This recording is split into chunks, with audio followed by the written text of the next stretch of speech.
Desakan Partai Golkar untuk menggelar Munaslup mulai muncul dan hal ini mencuat usai Dewan Pakar Partai Golkar melakukan pertemuan dan melihat elektabilitas Partai Golkar yang terus menurun. Lalu benarkah hanya alasan karena elektabilitas Partai Golkar yang terus menurun diperlukan Munaslup? Apa sebenarnya yang harus dibenahi oleh partai berlambang pohon beringin ini? Kami akan hadirkan perbincangannya dengan anggota Dewan Pakar Partai Golkar, ada Pak Ridwan Hisyam dan juga ada Direktur Eksekutif Indonesia Political Review, Kang Ujang Komarudin. Sebenarnya kami juga mencoba menghubungi anggota DPP Partai Golkar, namun belum mendapatkan respon hingga pagi hari. Jadi kita akan lanjutkan perbincangan kita pada pagi hari ini. Saya sapa dulu Pak Ridwan yang sudah bergabung sama kami secara daring. Selamat pagi Pak Ridwan. Selamat pagi. Terima kasih sudah bergabung. Ada Kang Ujang juga, terima kasih sudah hadir di studio Kang Ujang. Salam sehat Kang Ujang. Siap Bang. Jadi ini munculnya nih antara jadi terasa perlu tidak perlu atau bagaimana sebenarnya ini. Tapi tadi kita sudah menghadirkan mungkin logika di balik apa yang akhirnya mencuatkan Munaslup ini yang dikabarkan sudah mulai ada dukungan menuju ke arah sana. Tapi di sisi lain juga apakah dukungan itu dari dalam partai sendiri sudah terbentuk dan seberapa besar probabilitas ini akan terjadi. Saya ke Kang Ujang terlebih dahulu. Apakah memang momen ini menjadi momen di mana kalau Golkar bisa dibilang ada urgensi pada saat ini harus ada perbaikan besar-besaran, terutama menjelang 2024, ataukah menurut Anda ini kan kalau kita bisa bilang ada sedikit gejolak nih di dalam partai. Apakah justru akan bisa melukai elektabilitas Golkar di 2024 nanti, Kang Ujang?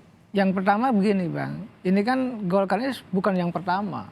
Lihat saja ketika 2014, bahkan terpecah jadi dua. Ada Munas Bali dan Munas Ancol. Jadi kalau hari ini menjelang pemilu 2024, lalu ada pergerakan katakan adalah kader ya yang ingin melakukan gerakan Munaslup, saya sih melihat sesuatu yang yang tidak aneh. Karena di masa lalu juga sering terjadi seperti itu. Nah poinnya kenapa ini terjadi? Ya ini ada juga rentetan kejadian-kejadian yang sebelumnya. Saya melihat begini, saya lama Bang dekat dengan senior-senior di Golkar. Jadi saya mengetahui betul anatomi Partai Golkar. Jadi Partai Golkar ini partai besar ya memang yang sejatinya jangan sampai pemilu 2024 nanti ketinggalan gerbong.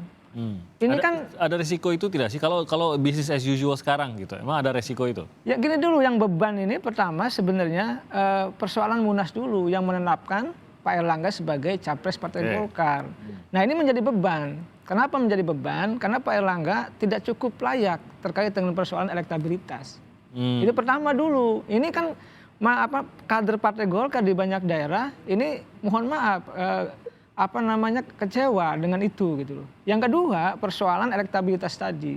Ini kan mengganggu sebagai partai besar yang menjadi jangkar pemerintah hari ini gitu, kok mohon maaf gitu nggak bergerak terus, lokomotif gerbang Golkarnya itu mohon maaf terkendala dengan adanya mohon maaf kejadian-kejadian tadi, termasuk mohon maaf persoalan Pak Erlangga yang elektabilitasnya tidak pernah naik. Ini persoalan.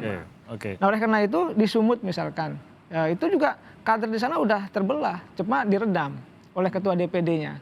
Ini juga menjadi persoalan. Nah dari itu semua saya melihat kalau Golkar ingin bangkit ya pertama tentu konsolidasi. Apakah Pak Erlangga mampu mengkonsolidasikan diri seluruh kekuatan yang ada di Golkar nih? Baik elitnya maupun kadernya harus bersatu nih pertama. Yang kedua, apakah Pak Erlangga mampu tadi ya meredam gerakan-gerakan ya kader-kader Golkar yang menginginkan Munaslup? Mampu enggak? Nah indikator Munaslup ini hadir ada katakanlah ya, nggak tahu terjadi atau tidak. Ini apa? Terkait dengan pemeriksaan Pak Erlangga di Kejaksaan. Ini indikator. Indikator bahwa sesungguhnya gerakan Munaslup jalan. Saya dengar kabar nih Bang, betul atau tidak ya, bisa diklarifikasi nanti. Pemeriksaan Pak Erlangga itu sudah lama, ini kasus lama. Si VO itu kasus lama. Dan di Kejaksaan tuh, di Kepala Kejaksaan sudah lama berkas itu. Kenapa ditandatangani baru kemarin gitu loh. Nah artinya persoalannya tidak hanya sekitar persoalan Munaslup, ada kaitan dengan persoalan hukum. Kenapa gerakan ini jalan? Ya karena tadi ada persoalan hukum yang diduga ya terkait dengan Pak Erlangga dan itu bisa memperlemah Pak Erlangga. Berarti memperkuat alasan untuk terus berjalan lah. Nah kira-kira seperti itu Pak. Saya ke Pak Ridwan. Sebenarnya apakah itu urgensi utamanya Pak Ridwan? Apakah kalau tadi Kang Ujang menggambarkan ada suara dari bawah yang menyadari Pak Ketum, elektabilitasnya ini justru akan bisa merugikan Partai Golkar kalau secara diteruskan pencalonannya begitu. Sehingga inilah yang menjadi poin utama yang harus diputuskan dan diputuskan melalui Munaslup, Pak Ridwan. Ya, jadi gini, tadi saya sepakat sama Kang Ujang itu ya, bahwa Golkar ini adalah partai besar dan paling tua, dan terutama pengurus-pengurusnya, kader-kadernya sampai di bawah itu orang-orang yang rasional. Jadi ini diawali dengan Pak Erlangga dicalonkan menjadi calon presiden di dalam Munas 2019. Ya. Sudah cukup lama, kalau di kita sampai hari ini 3,5 tahun, hampir 4 tahun nanti kalau bulan Desember. Nah, tetapi satu kata pun dari Pak Erlangga belum pernah mengatakan saya bersedia. Ini yang jadi masalah. Bagaimana elektabilitas bisa naik? Rakyat tahunya Pak Erlangga bukan calon presiden. Karena apa? Dia tidak pernah menyatakan bahwa saya calon presiden, saya siap untuk jadi calon presiden. Kan akhirnya teman-teman kader-kader yang di bawah ini bingung. Hanya didoktrin, Erlangga presiden, Erlangga presiden. Tapi yang bersangkutan tidak pernah menyatakan saya siap menjadi calon presiden. Seharusnya itu disampaikan paling tidak setahun yang lalu. Dan saya sudah menyampaikan langsung dan malah waktu itu sudah diekspos bulan Juli 2022. Saya katakan bahwa Pak Erlangga harus menyatakan bersedia. Apabila kalau ada masalah di kabinet, ya harus mundur dari kabinet. Mundur dari kabinet itu bukan hal yang tabu, karena Akbar Tanjung itu mensesnek. Begitu dia jadi ketua umum Partai Golkar di zamannya Pak Habibie, Pak Akbar memilih jadi ketua umum Partai Golkar, membesarkan partai, dan alhamdulillah 2000 tahun 99 Partai Golkar tidak hilang, masih bertokol nomor 2, dan tahun 2004 menjadi nomor 1 pemenang pemilu. Nah, ini Pak Erlangga tidak melakukan itu. Itu harus adalah pilihan-pilihan. Apakah terus jadi kabinet atau menjadi ketua umum partai? Tidak boleh digabung dua, tidak boleh. Satu hal yang tidak mungkin terjadi, karena berbeda. Kalau dia menjadi pembantu presiden, ya, maka dia menjadi menteri. Kalau ketua umum partai, itu dia pembantunya rakyat. Jadi harus mendengarkan rakyat, terbalik kan. Nah, inilah yang kontradiktif, sehingga kenapa elektabilitas Pak Erlangga tidak naik, tidak pernah naik, maksimal belum pernah saya lihat 0, malah. Nah, ini kan hal yang tidak masuk akal. Partai besar, jaringan kita sampai ke desa, kok tidak bisa naik, kalah dengan yang calon-calon yang bukan ketua umum partai. Jadi nah, inilah pertanyaannya. Ya, kalau difokuskan lagi, itu kan satu masalah tuh, bahwa ternyata pencalonan Pak Erlangga sebagai calon presiden pun rasanya belum bergerak sepenuhnya, dan bahkan ini dari Pak Erlangganya sendiri yang bahkan belum seperti all out untuk memajukan hal tersebut gitu. Ini kan ini salah satu masalah gitu. Menyatakan saja, bahkan menyatakan saja belum gitu. Sampai detik ini tidak pernah dari mulutnya Pak Erlangga keluar saya siap jadi calon presiden. Nah, ini masalahnya. Saya tanggal 26 Juni, 3 hari sebelum Idul Adha, saya bertemu di kantornya, di kantor Menko, jam 5 sore. Saya masih meminta Pak Erlangga, saya sudah katakan, sudah setahun yang lalu, 29 Juli yang lalu saya sudah ketemu. Nah, Anda tetap tidak. Sekarang masih juga tidak, maka akan jadi sesuatu. Apa alasannya, Pak Ridwan? Ya menunggu petunjuk, nggak tahu petunjuknya dari mana gitu loh. Jadi belum bisa secara bulat menyatakan. Itu satu. Padahal petunjuk sudah jelas, keputusan Munas kan 2019. Tapi Pak Erlangga masih nunggu petunjuk yang lain. Nah, itu mungkin belum dapat wangsit mungkin. Jadi jadi belum menyatakan. Berarti akhirnya bingung kader yang dibawa, termasuk para pengurus itu semuanya. Nunggu momentum mungkin, Pak Ridwan. Tapi kita nggak tahu. Saya pikir nunggu momentumnya gitu. Nah itu sebenarnya masalah terbesarnya, ataukah yang tadi Anda sebutkan sebagai bahwa apa yang bisa disebut sebagai tanda kutip kegagalan Pak Erlangga untuk mempertahankan elektabilitas Partai Golkar? Ya, kalau elektabilitas Partai Golkar beda lagi. Itu di poin ketiga di dalam keputusan Dewan Pakar, di mana Pak Erlangga diminta untuk menyapa rakyat, itu poin ketiga. Karena terus terang bahwa eh, ketua umum ini sangat jarang sekali untuk turun ke bawah gitu. Nah itulah yang menjadi masalah. Beda dengan partai-partai yang lain. Itu partainya dia juga ada di kabinet ya, tapi elektabilitasnya tertinggi. Ini kita turun terus loh, sampai 2 hari yang lalu ada lagi dari mana itu turun lagi sudah. Nah ini saya kira kebijakan yang dibuat di DPP ini juga perlu dievaluasi. Saya tidak menyalahkan ketua umum sendiri karena DPP itu banyak orang, ada 200 Ya. orang kalau tidak salah, terutama para pengurus harian ini kerjanya apa gitu loh. Mereka itu kerja apa? Ya memang ketua umum tetap menjadi fokusnya, tapi kan harusnya para wakil ketua umum, para ketua-ketua, para sekjen, Pak Sekjen ini kan juga jangan cuma perintah-perintah saja, tapi apa yang diperbuat untuk partai ini untuk menaikkan elektabilitas. Nah, ini semua tidak terasa di bawah. Saya saja kader yang ada di Jawa Timur belum pernah Pak Erlangga turun secara khusus untuk ke daerah-daerah, itu belum ada. Kalau pernah datang sekali tuan peresmian Nah, itu kantor ya, itu ya, atau kegiatan eksekutif yang nanti sorenya acara Golkar, itu pun juga sangat sangat minim sekali selama hampir 4 tahun ini. kalau kader setahu saya memang bergerak terus di bawah gitu. Jadi sebenarnya bukan pergerakan kader yang dimasalahkan ya, tapi ya ketua umumnya yang tidak yang kurang sering bergabung bersama kader ke bawah gitu ya, Pak Ridwan. Bukan juga gini ya, partai ini, Golkar ini dia punya 2 kader. Satu kader fungsional, kayak saya ini kader fungsional ya.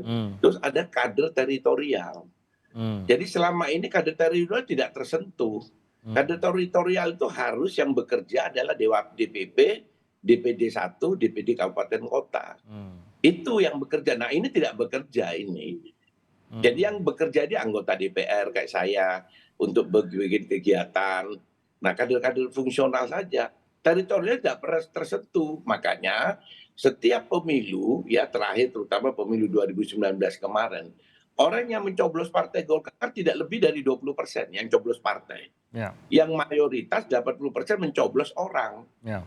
Makanya suara Golkar itu turun terus. Dari zaman Akbar Tanjung 126 kursi, turun jadi 109, turun 91, kemarin turun jadi 85. Kalau ini tidak dirubah strategi pemenangan pemilunya Partai Golkar, saya yakin 2024 akan turun lagi. Saya sudah memprediksi tinggal 70 kursi, 70-an kursi.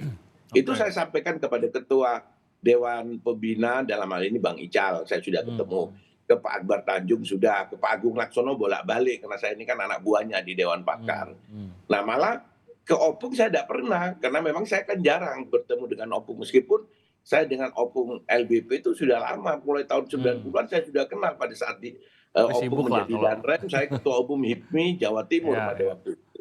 Oke, saya ke Kang Ujang. Benarkah yang dilihat itu, Kang Ujang, bahwa kalau saya sih sederhana bangetnya nih, Kang Ujang, melihatnya bahwa ada kecemburuan partai yang ingin lebih diperhatikan gitu. Karena kan ada 2 posisi tadi Pak Ridwan menggambarkan menjadi Menko dan sekaligus juga menjadi Ketua Umum partai.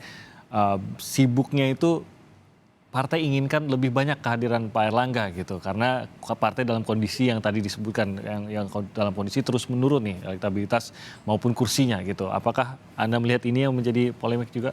Ya betul, Bang. Begini ya, Golkar rasional. Dalam konteks survei ya yang katakanlah turun hari ini sampai 6%, itu semua kader Golkar gundah gulana. Ketika partainya turun elektabilitasnya, misalkan nanti perolehan suaranya pun sama di 2024 turun, itu kebesaran Golkar akan menurun, akan kecil, dan bergaining politiknya menjadi rendah. Ya. Ini menjadi kegelisahan bersama dari seluruh kader Golkar seluruh Indonesia. Saya meyakini. Tadi jaringan yang luas, kekuatan yang besar gitu menjadi jangkar pemerintah. Masa iya gitu ya dalam konteks Pak Erlangga sebagai Menko Ekonomi ya tidak mampu gitu untuk mengangkat elektabilitas sendiri termasuk partai Golkarnya. Ini kan ada sesuatu yang harus dievaluasi kalau saya objektif saja dalam menilai itu.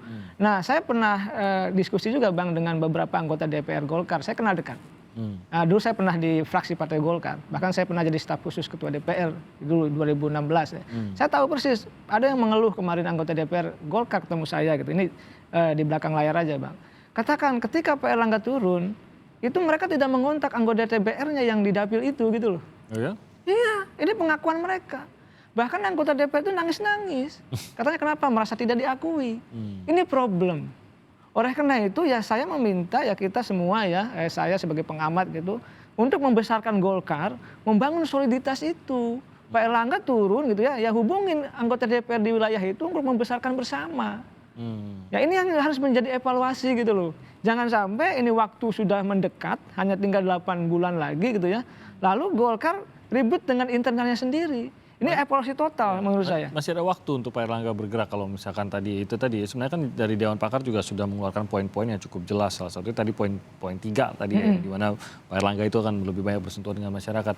Masih ada waktu untuk memperbaiki itu. Ya tentu. Ini kita bicara misalkan pendaftaran capres-capres di Oktober. Lalu pemilihannya di bulan Februari 2024. Oleh karena itu masih ada waktu tadi ya untuk membuat pergerakan-pergerakan ya, katakanlah untuk bisa menaikkan bukan hanya elektabilitas Pak Erlangga tetapi juga Partai Golkar yang lebih besar. Karena begini, ini kan institusi yang besar. Partai yang dilahirkan di Orde Baru yang mempunyai sejarah panjang ya pembangunan Indonesia. Masa iya dalam berjalannya waktu, dalam pemilu menuju pemilu yang modern ya, yang dimana pemilihnya pemilih milenial yang paling banyak, masa Golkar turun suaranya. Ini kan menyedihkan. Oleh karena itu ya saya sebagai anak bangsa tentu perlu berkepentingan untuk menjaga semua institusi partai itu bisa bersaing secara sehat termasuk bisa menaikkan aktivitas masing-masing. Nah, ini penting Bang untuk menjaga demokrasi kita tetap sehat. Kalau Partai Golkarnya tetap besar gitu ya, tetap memiliki berganding kekuatan yang besar di parlemen, itu kan bagus juga untuk pembangunan bangsa ke depan. Pak Ridwan tadi kalau dikatakan Kang Ujang ia percaya kalau memang ada keinginan dan memang ada strategi baik yang dikembangkan, mungkin mengikuti juga apa yang diarahkan oleh Dewan Pakar untuk lebih menyentuh kepada masyarakat. Kang Ujang percaya masih ada waktu untuk memperbaiki. Apakah Pak Ridwan merasakan hal yang sama atau butuh sesuatu yang lebih lebih besar lagi berdampak? Seperti Munaslup ini kan ada bahkan potensi pergantian ketua umum. Perlukah sampai ke sana atau masih ada waktu kalau memang Pak Erlangga ini mau menjalankan seluruh mesin-mesin Partai Golkar dan juga termasuk dirinya untuk memperbaiki dan mengangkat kembali Partai Golkar ini menuju 2024? Jadi gini, masih ada waktu. Saya sepakat dengan Kang Ujang tadi ya. Karena 6 bulan ini mungkin untuk partai baru atau partai yang setengah-setengah gitu, itu mungkin sulit. Tapi buat partai Golkar kan infrastrukturnya kan sudah ada. Tinggal istilahnya dikenop dari pusat turun coba bergerak semuanya itu. Jadi sangat-sangat cukup. Makanya Dewan Pakar membuat keputusan yang nomor 1 itu, yaitu segera ya mencalonkan diri, menentukan pencalonannya secepat-cepatnya. Jadi kata-katanya tidak saya tambah, tidak saya kurang. Secepat-cepatnya ada apa? Ya mulai hari ini. Sampai kapan? Sampai Agustus. Nah, terus poin ketiganya menyapa rakyat. Jadi itu bisa. Kenapa? Karena strukturnya Golkar, infrastrukturnya sudah ada, tinggal digerakkan. Nah, tapi kalau tidak bergerak, ya otomatis lewat barang ini. Mana mungkin orang kerja 2 bulan, 3 bulan. Makanya kita kasih waktu. Nah, tetapi harus dirubah karakternya Pak Erlangga. Ini menyangkut karakter. Mohon maaf, Pak Erlangga ini sama saya sama-sama di PII, Persatuan Insinyur Indonesia. Saya ketua Jawa Timur, dia ketua umum pusat. Jadi memang gaya kepemimpinan Pak Erlangga harus dirubah. Kalau tidak dirubah, ya tidak mungkin bisa menggerakkan dalam waktu 6 bulan. Apa yang harus diubah itu, Bang Ridwan kayaknya? Ya karakternya sama DPP-nya harus dia reshuffle. Dia harus melakukan revitalisasi istilah saya itu. Orang-orang yang memang betul-betul berjuang untuk partai, bukan berjuang untuk kepentingan dirinya, apalagi kalau menjilat-menjilat kepada ketua umum. Ini kan kebanyakan di sana itu. Nah, akhirnya apa? Mati partainya karena tidak ada diskusi, tidak ada demokrasi yang dibuka di dalam forum itu. Ketakutan semuanya sampai ke DPD 1, DPD 2 takut semua. Karena demokrasinya nggak ada. Saya berani berbicara kenapa? Saya tidak punya kepentingan. Saya itu sudah 5 periode, mulai dari Orde Baru 97 saya sudah masuk di Senayan. Jadi apalagi yang harus saya harapkan. Saya untuk membesarkan Partai Golkar. Saya tidak pernah kemana-mana. Sejak Partai Golkar punya partai-partai baru itu, anak-anak partai, saya berapa kali diajak. Tapi saya tetap. Karena Pak, saya ketua Partai Golkar di zaman Golkar ini lagi terpuruk Ya. 99 2004 itu. Jadi tidak mungkin saya mau pindah-pindah, tapi saya Oke. tetap harus vokal. Dalam arti apa? Membesarkan Partai Golkar. Oke, kalau tadi Pak Ridwan bilang bahwa ini apa sebuah karakter yang menjadi masalah begitu. Ya, Mengubah karakter rasanya tidak bisa dalam hitungan minggu dan bulan begitu. betul. Apakah masih bisa Pak Airlangga ini yang diharapkan untuk mengubah karakter tadi, ini diharapkan dari sisi Pak Ridwan lah ya, dan teman-teman yang mendukung perbaikan ini bisa mempercayakan Pak Airlangga akan mengubah karakter ini lebih terbuka lagi kepada masyarakat, lebih terbuka lagi ke bawah di Dewan Pengurus di daerah? Kalau saya karakter tidak bisa dirubah dalam waktu sekejap. Tapi dia melakukan revitalisasi. Para pengurusnya harus diambil aktivis-aktivis yang pemberani, penakluk, sang penakluk. Istilah saya itu kayak Al-Fatih itu loh pada waktu menaklukkan Konstantinopel. Jadi bukan orang-orang yang menjilat-menjilat. Kalau yang menjilat-menjilat ya sama semua. Makanya saya bilang dicari siapa pemimpin yang bisa menaikkan Golkar 6 bulan. Ya cari pemimpin yang super hebat, saya bilang gitu. Itu statement saya. Pemimpin super hebat. Kemarin Rossi kan juga nanya kan ke Pak Luhut. Kenapa Anda disebut super hebat sama Ridwan Hisham? Nah, tidak tahu dia bilang gitu. Kenapa saya bilang Luhut? Kenapa Luhut ini saya kenal 30 tahun yang lalu masih Danrem Madiun. Di Surabaya saya ketua umum HIPMI pada waktu itu. Saat itu Opung ini menaikkan suara Golkar 90% di daerah Presiden Madiun itu. Ada berapa kabupaten. Padahal secara nasional masih waktu itu 60%. Tapi Opung bisa 90% dengan menggerakkan kader teritorial. Waktu itu pangkatnya masih kolonel. Makanya saya bilang super hebat. Nah, kalau Erlangga bisa, ya tidak perlu ada Munaslup kan. Erlangga saja yang mimpin terus sampai 2024. Tapi dengan syarat harus melakukan revitalisasi. Kalau Erlangga tidak bisa dirubah karakternya, staf-stafnya ini atau wakil-wakil ketua umumnya ini dicari orang yang pejuang-pejuang, jangan yang cuman kerjanya tidak jelas semuanya. Bicara aja tidak berat. Tapi cuma satu nama ya Pak Ridwan yang super hebat ini, atau ada super hebat lain? Tidak ada, cuman Opung. Oke. Kalau untuk super hebat ya, tapi kalau yang hebat banyak. Ada Bahlil, ada Agus Gumiwang, kan saya sebutkan, ada Bambang Susatyo. Saya sendiri calon ketua umum 2019 yang didolimi. Langsung diaklamasi padahal tinggal 2 calon, Erlangga dan saya. Tapi pimpinan Munas tidak membuka kesempatan. Padahal saya ini melalui proses pendaftaran, diverifikasi. Tapi pada saat Munas seharusnya pemilihan tanggal 5 diajuin tanggal 4. Saya dibuang begitu saja. Nah ini kan proses-proses demokrasi yang cacat di dalam Munas Partai Golkar 2019. Tapi saya tidak melakukan penuntutan. Kalau itu teman-teman banyak minta di PT UN itu.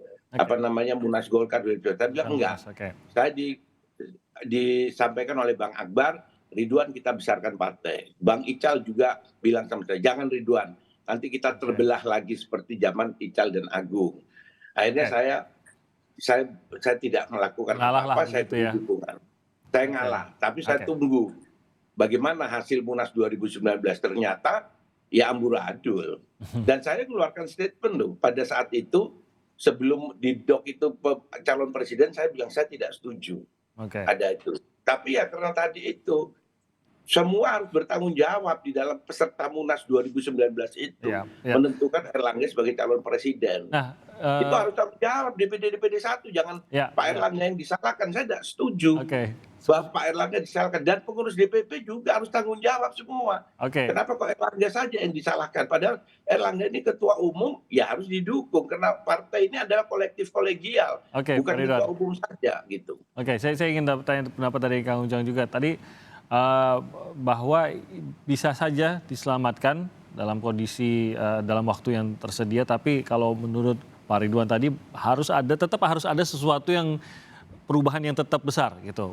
Entah itu memang perubahan dari Pak Airlangganya atau perubahan dari struktur di dalam Pak Airlangganya itu sendiri. Tapi saya bicara soal realistisnya, kan Kang Ujang juga tahu di dalam Partai Golkar ini bagaimana perubahan-perubahan itu mungkin terjadi begitu. Terutama kalau kita berbicara mengenai orang-orang dekat dengan Pak Airlangga dan DPP gitu. Ini mungkin akan lebih sulit. Realistiskah kalau kita berharap pada hal tersebut, atau memang Golkar ini saking solidnya memang kalau mau melakukan perubahan besar ya memang harus bentrok bener gitu baru akan berusaha. Kita lihatlah Partai Golkar bagaimana sebelumnya juga melalui beberapa bentrokan hingga akhirnya adem lagi gitu kan gitu. Apakah harus gitu, Kang Ujang? Ya, saya sepakat dengan Bang Ridwan Hisam ya. Kalau karakter tidak bisa dirubah, maka perubahan itu institusional. Oke. Kelembagaan partai.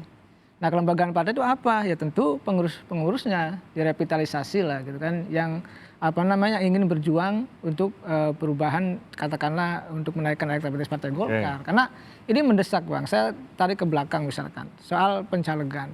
Bagaimana Partai Golkar yang besar, yang hebat ini gitu ya, itu masa calegnya pakainya nomor ini huruf gitu.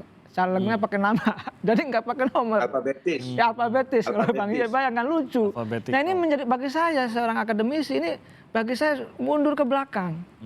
Ada apakah gitu loh? Oleh karena itu ini penting untuk kita koreksi ya dan mengevaluasi diri dari seluruh kekuatan komponen Partai Golkar. Oleh karena itu kalau kita bicara itu, nah yang kedua dari Bang Timi saya katakan, emang agak berat untuk melanjutkan katakanlah tadi ya kepemimpinan yang sekarang agak kurang berani gitu. Menunggu arahan katakanlah tadi kata Bang Ridwan. Lalu di internal Golkar juga sepertinya sudah nyaman gitu. Mestinya kan tadi meningkatkan elektabilitas yang tinggi gitu. Ini kan tidak ada kita melihat itu adalah kerja keras dan akan menemui beberapa kesulitan, tapi itu harus meninggalkan kenyamanan. Nah, apakah nanti endingnya bisa memperbaiki kan, ataukah ada munaslup? Saya tidak tahu. Tapi yang jelas, yang pasti, gerakan munaslup yang sekarang muncul itu kan menurut saya bukan berdiri sendiri, artinya tidak ujuk-ujuk. Oke. Pasti sudah lama ini. Tadi terkaitan dengan kasus hukumnya Pak Erlangga di Kejaksaan itu juga itu ada kaitannya dengan itu gitu. Oleh karena itu saya melihat, bahkan saya dengar gitu ya, di DPP Golkar sendiri sudah menanyakan ke KPU. Bagaimana ini bisa enggak kalau PLT kata pelaksana tugas. Kalau seandainya munaslup terlaksana, ya sudah sampai. Saya sampai cek kok. Ternyata ada kejadian juga di P3. Kan P3 Pak Mardiono PLT artinya bisa. Itu udah terkonfirmasi ke KPU siap menerima PLT gitu loh. Itu ada arah-arah ke sana. Nah yang kedua saya baca ada yang memang menginginkan munaslup gerakannya itu sekarang. Sekarang ini kan DCS belum ditetapkan, daftar caleg sementara. Jadi sekarang masih ya dianggap caleg-caleg itu masih butuh Pak Erlangga. Ada yang mengatakan ketika nanti DCT itu ditetapkan di November nanti munaslup akan jalan. Jangan-jangan lebih dari sebelum itu sudah terjadi, jangan-jangan. Tadi saya bersandar pada ucapannya Pak Luhut. Kalau misalkan mereka menginginkan gitu ya, artinya pemilik suara, lalu tidak dilakukan secara ribut-ribut, artinya bisa saja munaslup itu terlaksana. Tapi masa Luhut lagi, Kang Ujang? Pak Luhut kerjanya udah banyak banget loh. Saya tidak tahu. Ini poin dari saya. Pak Luhut memiliki statement katakanlah saya tidak ingin jadi capres, cawapres ya kan. Ya ingin menaikkan suara Golkar saja. Tetapi Pak Luhut lupa, kalau saya boleh kritik. Pak Luhut punya kepentingan untuk katakanlah menjaga dirinya ketika beliau sudah tidak jadi menteri. Karena kalau orang tidak punya kekuasaan, tidak punya jabatan, itu cenderung dikerjai juga. Oleh karena itu perlu backupan politik. Nah, menjadi ketua umum Partai Golkar itu menjadi sebuah bumper yang kuat gitu, atau penjagaan atau tameng yang kuat atau benteng yang kuat untuk menjaga dirinya, termasuk mohon maaf Pak Jokowi dan tentu orang-orang dekatnya yang sudah berkuasa 10 tahun terakhir ini. Tapi kontribusi, Anda percaya akan bisa berkontribusi pada elektabilitas Golkar juga, selain kalau itu kan tadi lebih berbicara mengenai motivasi Pak Luhut kalau memang menerima untuk menjadi ketua umum. Tapi elektabilitas Golkar apakah akan terbantu dengan hal itu? Ya, saya begini, tidak ada orang yang lebih berani daripada Pak Luhut. Makanya seluruh mata kader Partai Golkar ke Pak Luhut. Pak Luhut mengatakan saya didatangi loh ya, bukan ngontak atau bukan mengondisikan. Karena tidak ada yang berani. Mungkin Bang Ridwan Hisam selain Pak Luhut yang berani gitu ya untuk mengkritisi organisasi di Partai Golkar. Nah, Pak Luhut lah menjadi sandaran kekuatan ya, katakanlah Partai Golkar ke depan kelihatannya. Kenapa? Ya mungkin kader Golkar sudah melihat kinerja Pak Luhut ketika menangani pandemi, banyak ditugasin oleh Pak Jokowi, mungkin dianggap sukses mungkin ya. Mungkin melihat dari situlah bahwa ketika Pak Luhut misalkan nanti jadi ketua umum, mungkin bisa untuk menaikkan elektabilitas. Nanti kejadian atau tidak kan lain hal. Ini kelihatannya gerakan-gerakan itu terus kencang dan kuat arahnya mungkin ke Pak Luhut tadi sebagai ketua umumnya. Tapi ya istilahnya data yang dimiliki, rekam jejaknya seharusnya berkontribusi positif, seharusnya begitulah ya. Kira-kira gitu ya. Oke, saya ke Pak Ridwan, kalau memang ini akan didorong untuk ke Munaslup. Berarti kan harus ada komunikasi dengan DPD dan pihak-pihak yang berkepentingan dan memiliki kewenangan untuk pelaksanaannya begitu. Ini sudah ada yang bergerakkah atau bagaimana Pak Ridwan? Kalau DPD 1, saya kan mantan ketua DPD 1 ya. Jadi jangan diharapkan DPD 1 mengeluarkan statement. Jangan diharapkan, tidak mungkin lah, karena Golkar itu partai solid. Nah, jadi memang kalau ada terjadi sesuatu, itu memang lebih banyak karena faktor-faktor dari Erlangganya sendiri. Kalau dia menyadari bahwa iya ini apa yang disampaikan Dewan Pakar ini adalah benar, apa yang saya sampaikan benar. Ya dia supaya untuk memberikan jalan yang mulus Partai Golkar ini, ya mengundurkan diri. Begitu mengundurkan diri kan selesai. Jadi kalau tadi seperti apalagi satu lagi ada tadi Kang Ujang hari ini kan diperiksa lagi sama kejaksaan. Ini bukan menaikkan elektabilitas Partai Golkar, tambah jeblok ini. Saya khawatir malah tidak lolos dari parliamentary threshold ini. Sudah 6%. Nah itu ini kan hal yang mengkhawatirkan. Jadi kesadaran dari Pak Erlangga, kalau DPD 1 tidak mungkin, sudah saya kasih tahu. Sekarang sudah diperintah semua DPD 1 harus bikin pernyataan. Itu kan banyak pernyataan DPD 1. Itu verbal semua, itu semu. Habis dia keluar pernyataan, nelpon. Bukan saya saja, itu bermacam-macam lah. Saya bikin ini karena diperintah dari DPP harus bikin pernyataan untuk mendukung kita harus solid. Jadi instruksi semuanya. Tidak mungkin mereka, apalagi mereka punya kepentingan. Para ketua DPD itu kan punya kepentingan jadi gubernur, jadi bupati, jadi wali kota, terus jadi anggota DPR. Ini kan semuanya. Mereka berani sekarang. Ya tidak mungkin. Jadi di tengah menanti DCT ini menjadi sangat sensitif gitu ya? Nah ya itu dia. Kalau setelah DCT Munaslup, ya sudah. Tinggal masuk jurang semua itu. Jadi apa atau yang jurang di dalam pemilu 2024. Kalau baru nanti nunggu DCT. Saya terus terang, saya ini arek ya, maksudnya arek Surabaya. Pada saat 2004 kejadian waktu Golkar dihabisin itu, malah mau dibubarkan. Teman-teman Jawa Timur itu berjuangnya bukan main-main dibandingkan lain. Kita 22 kantor dibakar saat itu. Satu kantor terbesar di provinsi saat itu. Tapi semua kader-kader itu saya ajari militan. Saya bikin 120.000 kader teritorial waktu itu. 4 tahun saya keliling untuk menaikkan suara Golkar. Akhirnya pemilu Golkar, kami di Jawa Timur naik 45%.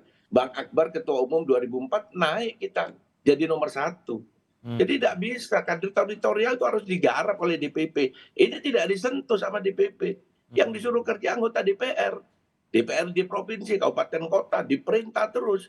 Lah terus untuk apa semua orang bisa jadi ketua umum DPP atau jadi DPP? Tidak perlu orang-orang yang hebat kan. Itu kan mereka harus bisa turun. Kita cari figur-figur kayak Akbar Tanjung itu yang setiap minggu ada di lapangan. Mulai Jumat, Sabtu, Minggu Bang Akbar itu di lapangan. Masuk di kabupaten sampai ke desa. Bersama pengurus lainnya kan. Ada Mas Agung waktu itu. Banyak lah, ada almarhum Joyo Hadikusumo.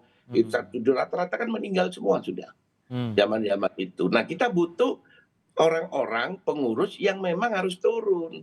Nah ini ketua umumnya tidak turun, yang lain ya cuman urus diri sendiri. Ini masalahnya. Jadi Pak Ridwan, kalau tidak ada perubahan dari Pak Erlangga dan tidak ada tanda-tanda mengikuti masukan dari surat Dewan Pakar tadi, apa yang bisa dilakukan? Apalagi kalau Munaslup ini belum kelihatan hilalnya begitu. Kalau hilalnya itu biasanya kalau beda sama Saudi beda sehari 2 hari. Jadi ya sabar mungkin aja dalam gitu waktu dekat. Kalau saya kalau ditanya kapan Munaslup, saya tidak bisa bilang. Tapi karena Mas Timothy bilang hilal, ya berarti dalam waktu dekat itu. Karena hilal tidak mungkin beda setahun 2 tahun. Ya bisa-bisa cuma hitungan hari saja. Oke.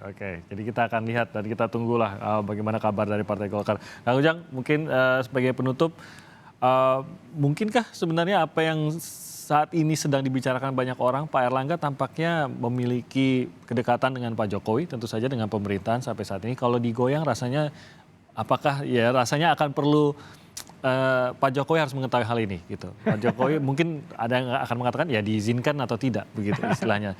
Mungkin saja ini pemikiran beberapa pihak. Mungkinkah ini akan digoyang Pak Erlangga ini? Ini begini Bang, Golkar itu pemiliknya RI1 memang betul. Setiap ketua umum Golkar ketika bersaing dulu di Munas itu ya gimana RI1. Bukan tahun ini saja ya? Iya bukan tahun ini saja. Nah terkait dengan Pak Erlangga, saya dapat kabar ini Bang, di internal Pak Erlangga, katanya Pak Jokowi juga sudah tidak mau menjagain Pak Erlangga. Ini gosip dari Kang Ujang aja nih ya. Kita ya boleh diklarifikasi. Saya perlu catatan, saya belum verifikasi. Apa indikasinya? Kejaksaan mau periksa. Kasus lama. Kasus yang lama mau periksa. Artinya kan ada yang dorong. Siapa yang dorongnya saya tidak tahu. Nah ini kan bagian daripada gerakan-gerakan yang munaslup lah. Secara politik. Jadi saya melihat apa yang saya dapatkan informasi itu ya menurut saya ya seakan-akan pembenarannya pada saat melihat itu ya, gitu ya. dan itu Mas Timothy, Ridwan. kita ini potong sedikit Kang Ujang, mohon maaf ini. Ya silakan Bang. Jadi Golkar itu punya doktrin namanya karya siaga gatra praja atau karya kekaryaan. Itu sejak awal sampai hari ini tidak berubah meskipun Golkar sudah menjadi partai Golkar. Karya siaga gatra praja itu artinya setiap kader Golkar harus bekerja secara profesional di bidangnya masing-masing. Gatra praja membela pemerintah, menjadi tamengnya gatra praja pemerintahan. Jadi siapapun ketua umum partai Golkar, panglima tertingginya pasti presiden. Orang dia di dalam rangka untuk menjaga pemerintah kok. Jadi tadi Kang Ujang benar bahwa ya Pak Jokowi. Jadi bukan siapa-siapa. Dan Erlangga terpilih itu ya Pak Jokowi memberi restu. Coba pada waktu itu Pak Jokowi memberi restu saya yang terpilih. Nah itu. Cuman salahnya teman-teman Munas pada waktu itu, dia lupa dengan paradigma baru Golkar, bahwa Golkar ini adalah partai yang demokratis. Jadi apa yang diperintah oleh RI1 dimakan telan-telan, tidak boleh ada yang maju. Harus aklamasi. Nah itu salah. Harusnya partai Golkar demokratis. Prosesnya demokratis Prosesnya saja. tetap demokratis. Hasilnya nanti bahwa Erlangga terpilih, oke.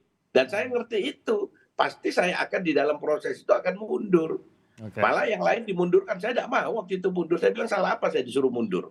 Saya itu sama Erlangga kalau masalah pengalaman partai, saya lebih berpengalaman, lebih lama. Saya pernah menjadi pemimpin partai Golkar di provinsi. Nah itu kenapa saya harus mundur.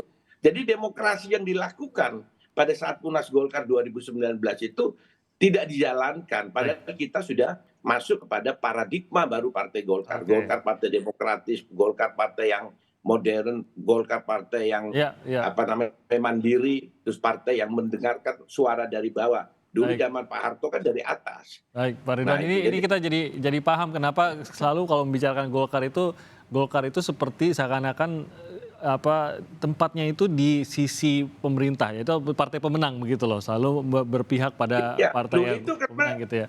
Anggaran dasar, anggaran rumah tangga. Nah itu dia, jadi kita kebayang.